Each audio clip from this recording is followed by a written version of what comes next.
لا حول ولا قوة إلا بالله العلي العظيم. أعوذ بالله من الشيطان اللعين الرجيم. بسم الله الرحمن الرحيم. الحمد لله رب العالمين. الصلاة والسلام على أشرف الأنبياء والمرسلين سيدنا ونبينا أبي القاسم محمد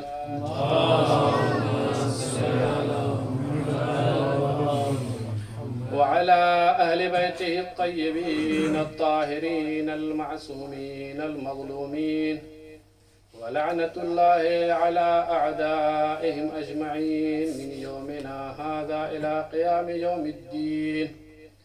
أما بعد، فقد قال إمامنا الصادق عليه السلام لفاطمة عليها السلام: 9 أسماء عند الله عز وجل: فاطمة الصديقة المباركة الزكية الطاهرة الراضية المرضية المحدثة الزهراء. صلوات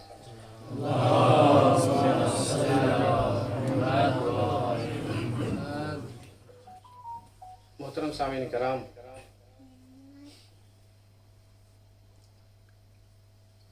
ہمارے امام جعفر صادق علیہ السلام کا ارشاد گرامی ہے کہ ہماری جد ماجدہ کے 9 نام ہے اللہ کے نزدیک.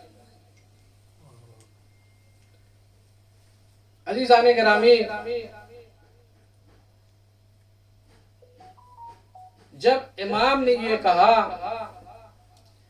کہ ہماری جد ماجدہ کے 9 نام ہے اللہ کے نزدیک، یعنی کیا مطلب؟ یعنی ان 9 ناموں کا انتخاب خود اللہ نے کیا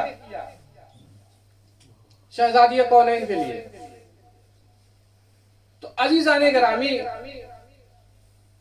وہ خدا جو ہر شے پہ قادر ہے، جو حکیم ہے، قادر مطلق ہے، جب وہ کسی کا نام انتخاب کرے گا تو ظاہر سی بات اس میں کوئی نہ کوئی حکمت ہوگی.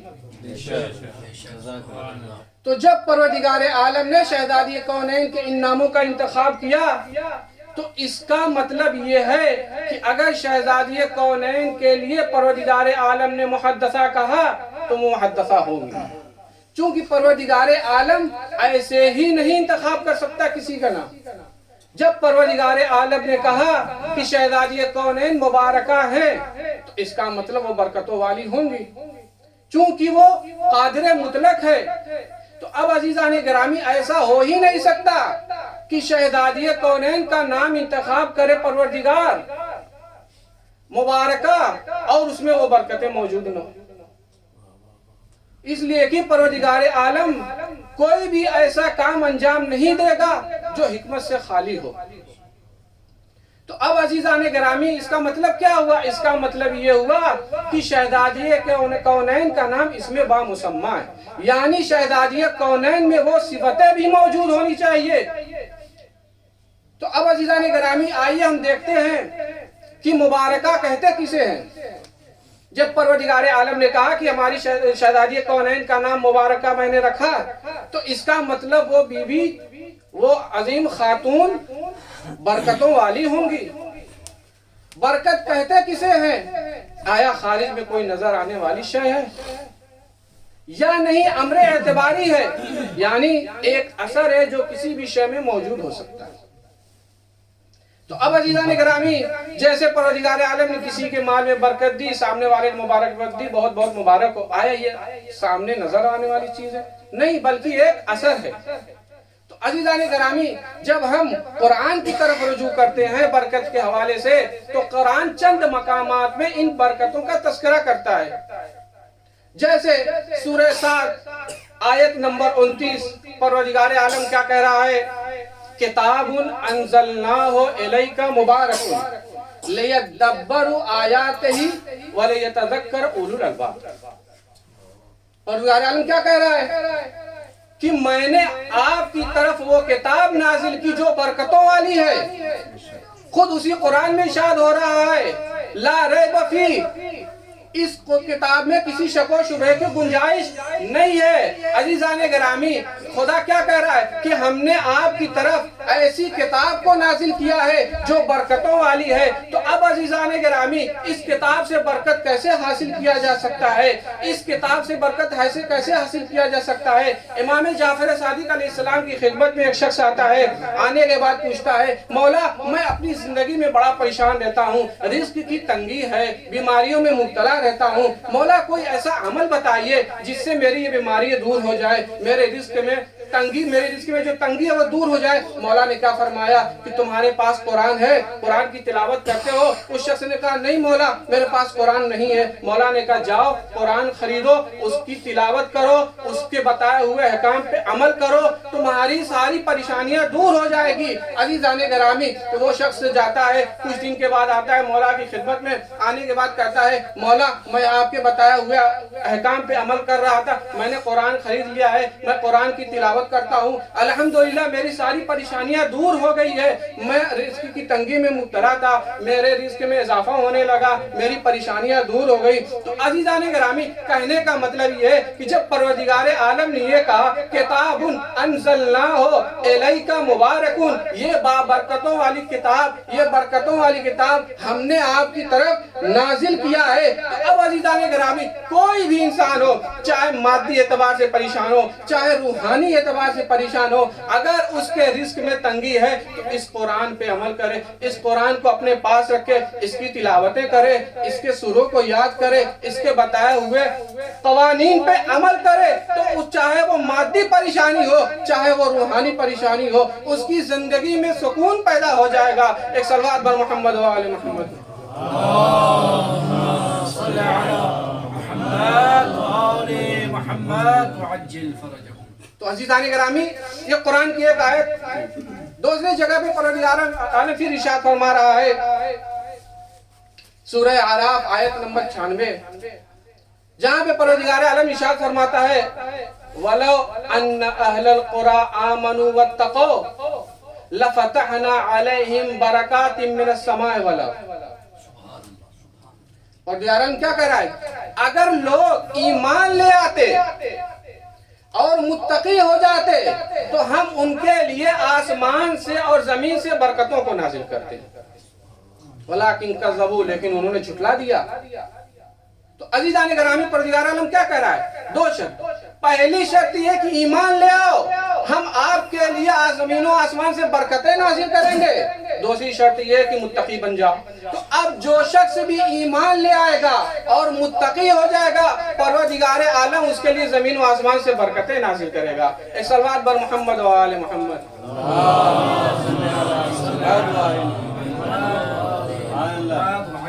یہ دو مقام. تیسرا مقام وہ ہے جہاں پہ پروردگار عالم کہتا ہے کہ وَنَجَّيْنَاهُ وَلُوطًا مِنَ الْأَرْضِ الَّتِي وَنَجَّيْنَاهُ وَلُوطًا إِلَى الْأَرْضِ الَّتِي بَارَكْنَا فِيهَا لِلْعَالَمِينَ. یہ سورہ انبیاء کی آیت نمبر 7، کہ جس میں پروردگار عالم ارشاد فرماتا ہے کہ ہم نے جناب ابراہیم کو اور جناب لوط کو ایسی زمین کی طرف نجات دی جو برکتوں والی ہے، جس میں عالمین کے لیے برکت ہے. عزیزان گرامی، برکت صرف کسی ایک خاص چیز میں نہیں پائی جاتی. پروردگار عالم نے کیا کہا؟ کتاب انزلناہ، ہم نے قرآن کو برکتوں والا ہے، ہم نے جو آپ کی طرف کتاب بھیجی ہے وہ برکتوں والا ہے. اس کے بعد دوسری جگہ فرما رہا ہے کہ ہم نے جناب ابراہیم اور جناب لوط کو ایک ایسی جگہ بھیجا، ایک ایسی زمین کی طرف بھیجا جو برکتوں والی ہے. یعنی کیا مطلب؟ وہ زمین میں رہنے کی وجہ سے انسان برکتیں حاصل کر سکتا ہے. اس کے بعد پروردگار عالم پھر ارشاد فرما رہا ہے سورہ نور آیت نمبر 1، اس کے بعد والی آیتوں کا بھی تذکرہ اس میں موجود ہے کہ اللہ نور السماوات والارض یوقد من شجرۃ مبارکۃ. پروردگار عالم کیا کر رہا ہے؟ اللہ نور السماوات والارض، کہ اللہ زمین و آسمان کا نور ہے، یوقد من شجرۃ مبارکہ، کہ یہ چراغ روشن کیا جاتا ہے ایک شجرہ مبارکہ سے۔ تو اب عزیزان گرامی، ایک شخص امام جعفر صادق علیہ السلام کی خدمت میں آتا ہے، آنے کے بعد سوال کرتا ہے، مولا یہ اللہ نے جب یہ فرمایا کہ اللہ نور السماوات والارض، اس سے کیا مراد ہے؟ مولا نے کہا کہ اس سے مراد وہ ہے کہ پروردگار عالم ہدایت کا اصل سرچشمہ ہے۔ پروردگار عالم نے انبیاء اور اہل بیت کو کے واسطے سے لوگوں تک ہدایت کا نور پہنچایا ہے۔ اب جو شخص کی جس شخص کا دل پاکیزہ ہوگا اس کے دل میں یہ نور اتر جائے گا، اور جس شخص کا دل پاکیزہ نہیں ہوگا وہ ضلالت و گمراہی میں پڑ جائے گا۔ تو عزیزان گرامی، تو وہ شخص رونے لگا، کہنے لگا، مولا میں گواہی دیتا ہوں کہ آپ ہی اللہ کے نور ہیں، آپ ہی کے ذریعے سے ہم ہدایت پاتے ہیں، آپ ہی اللہ کے وہ راستے ہیں جس پہ گامزن رہنے سے انسان ساری پریشانیوں سے نکل جاتا ہے۔ ایک صلوات بر محمد و آل محمد۔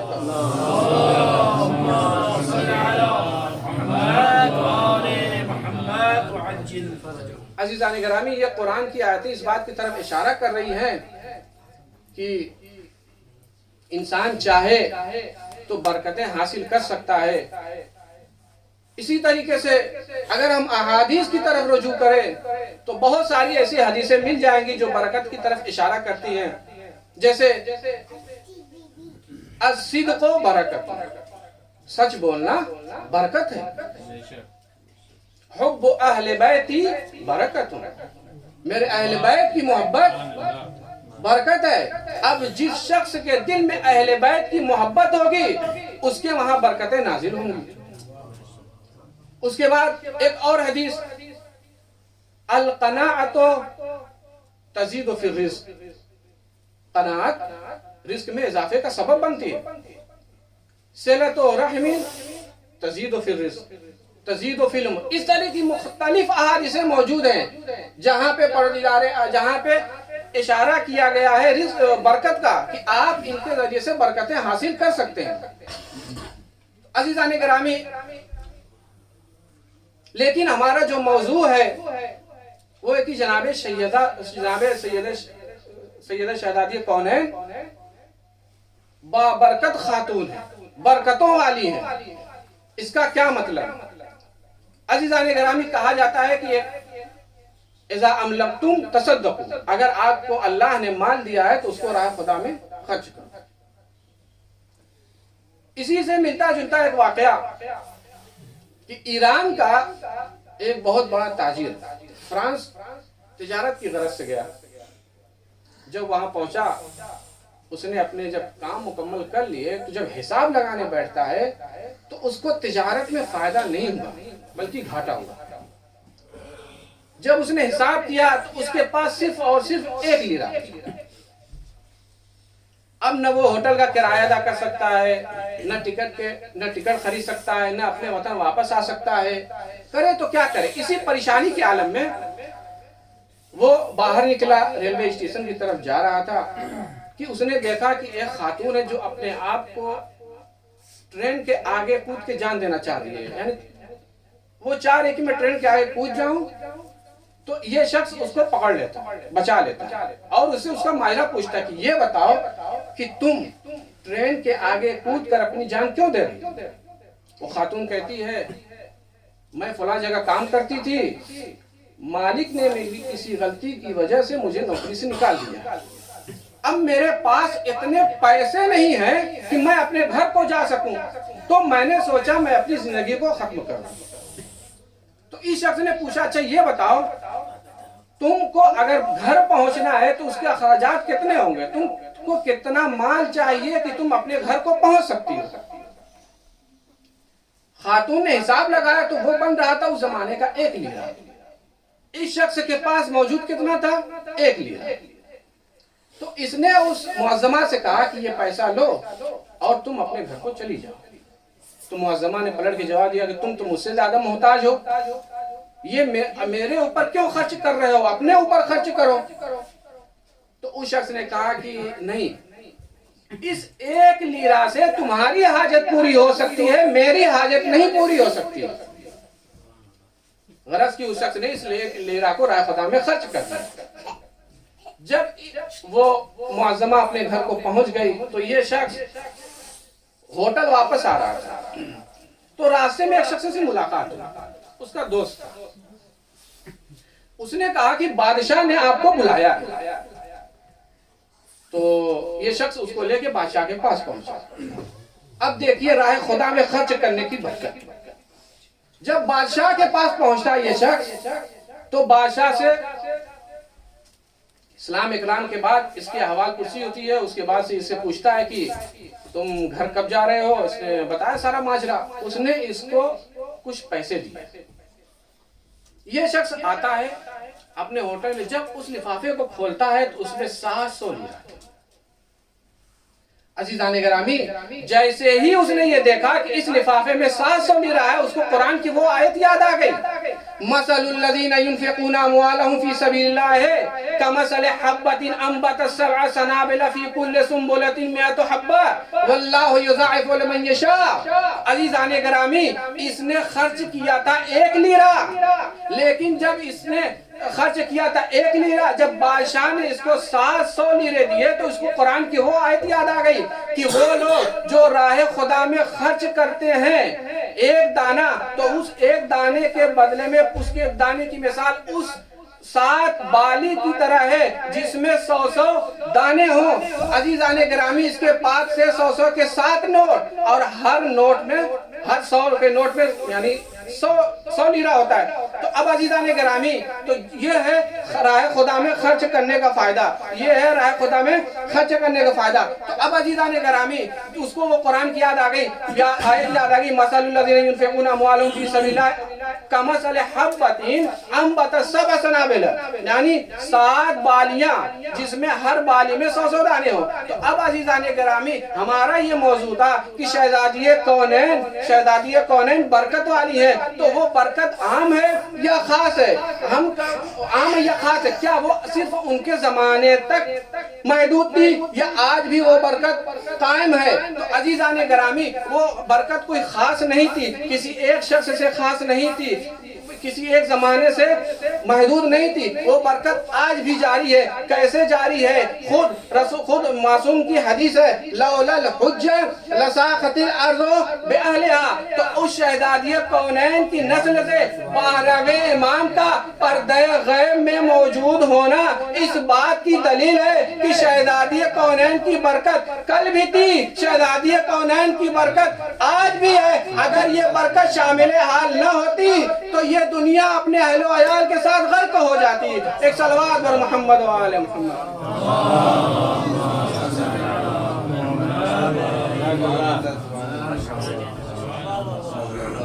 عزیزان گرامی، یہ شہزادی کونین کی برکت کل بھی تھی، آج بھی ہے، چونکہ ان کی نسل سے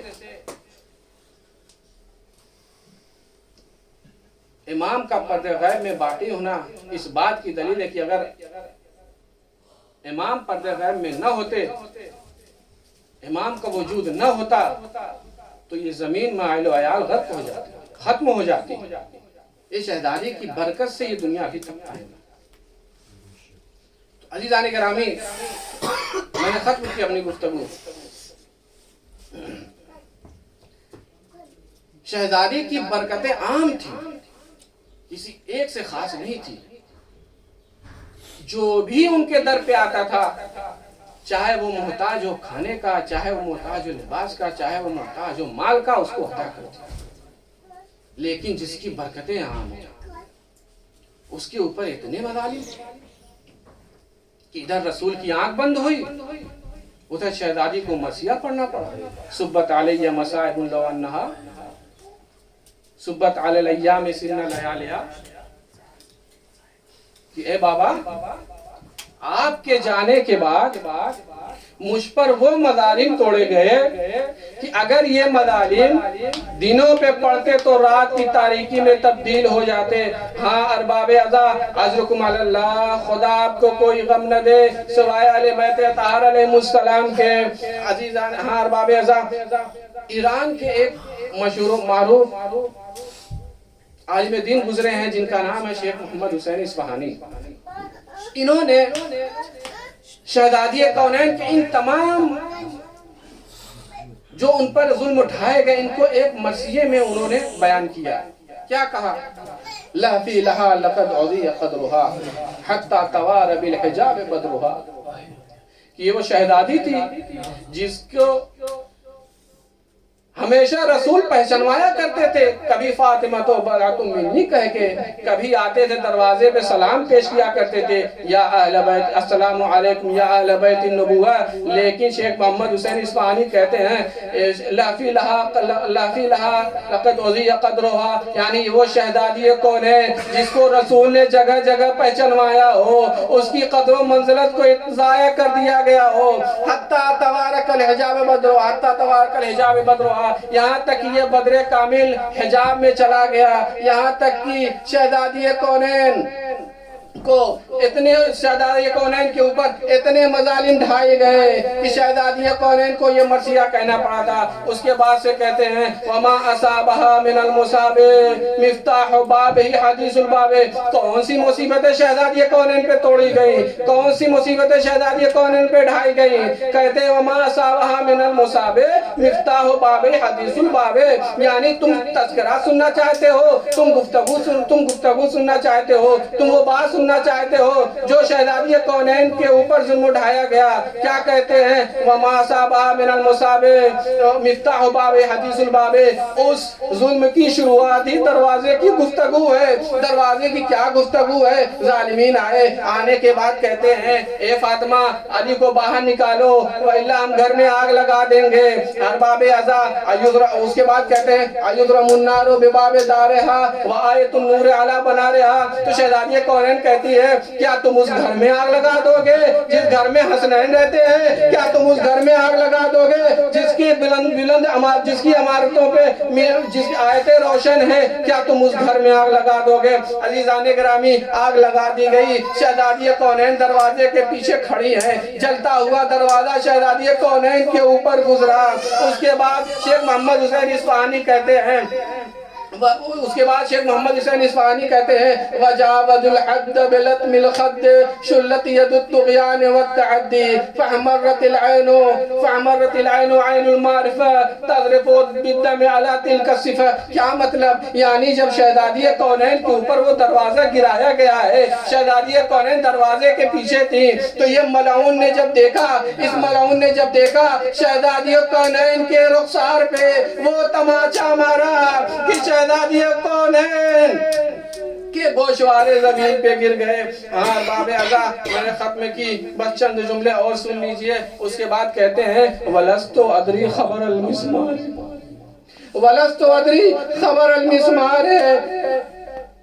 تم مجھ سے پوچھنا چاہتے ہو اس میت کے بارے میں جو دروازے میں پیوست تھی؟ سلسد رہا خزانت الاسرار. کیا مطلب؟ یعنی کہتے ہیں کہ تم اس میک کے بارے میں مجھ سے سوال نہ کرو جو جلتی ہوئی میک شہزادی کونین کے سینہ اقدس میں پیوست ہو گئی تھی. اگر تم کو پیچھے پوچھنا ہے اس میک کے بارے میں تو اس سینہ اقدس سے پوچھو جس سینہ اقدس پہ وہ میک پیوست ہو گئی تھی. ہاں باب ازا، اس کے بعد کہتے ہیں وَجَاوَزُ الْحَدَّ بِلَطْمِ الْخَدِّ شُلَّتْ يَدُ الطُّغْيَانِ وَالتَّعَدِّ. عزیزان گرامی، جب بھی کوئی واقعہ پیش آتا ہے تو اس کے گواہ موجود ہوتے ہیں. یہاں پہ گواہ کون کون تھے؟ کہتے ہیں وَالْبَابُ وَالْجِدَارُ وَالدِّمَاءُ شُهُودُ صِدْقٍ مَا بِهَا خَفَاءُ. یعنی کیا مطلب؟ یعنی وہ دیوار، وہ دروازہ، وہ خون، یہ وہ ایسے گواہ ہیں جسے چھپایا نہیں جا سکتا. اور باب ازا، اس کے بعد کہتے ہیں اس کے بعد کہتے ہیں کہ یہ وہ جو دروازہ ہے، وہ جو خون ہے، یہ ایسے سچے گواہ ہیں جن کو چھپایا نہیں جا سکتا۔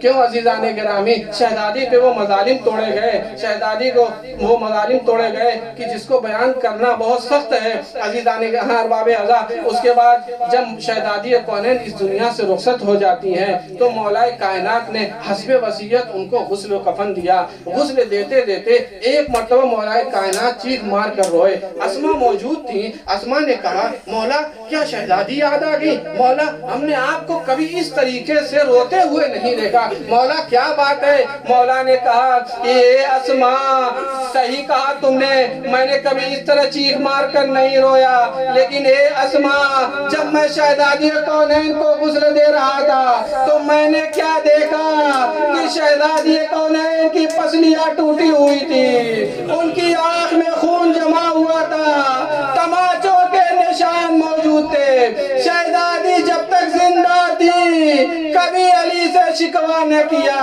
اے اسما شہزادی کے رخسار پہ نیل کے نشان تھے، اے اسما شہزادی کی آنکھوں میں خون جمع ہوا تھا، شہزادی جب تک زندہ رہی کبھی اس کا شکوہ نہ کیا۔